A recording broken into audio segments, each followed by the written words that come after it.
Maşallah, maşallah. Bugun mana shu romni Alloh nasib qildi, Alloh xohlabdi. Bu taxta romimni akfa romga almashtiryapman. Hozir buzib olib tashlayman buni. Akfa romchilar kelishadi. Yaqinda bir post qo'ydim, video qo'ydim. Bu taxta romim eskirgan, yomg'ir o'tadi, derazalar yaxshi yopilmaydi, ishib ketgan. Endi buni shlipovka qilib eplab turaman degan videoyimni onajonim ko'rishibdi shekilli.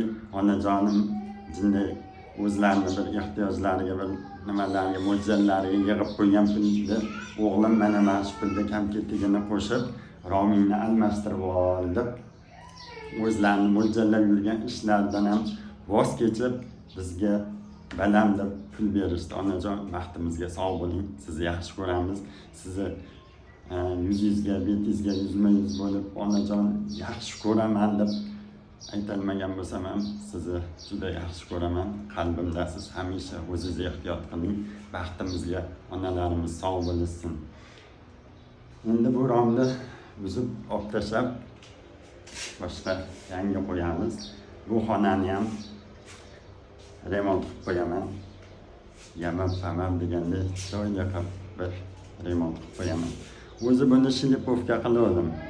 Shlipovka qilib sal-pal epladim. Bir xilgisi yopildi, bir xilgisi yopilmadi. Hozir bitta ko'rsatib yuboraman. Mana bunisi zo'r bo'ldi. Ammo olib tashladi mana. Mana. Polni yopildi, mana bunaqalarni ham qo'yib yopiladigan qilib, bunaqa ruchkalar qo'yib o'zi tayyor qildim. Bunisi yaxshi yopildi, bunisi ana. Bunisi yaxshi yopilmadi. Arasi ochilsa ham kelmayapti. Mana. Bu tarafi kelgan, bu tarafi kelmayapti. Shunaqa qilib yaxshi yopilmay turadi. Bu eshikni o'rni. Mana bu xonani endi bo'sh vaqtlarda remont qo'yiladi.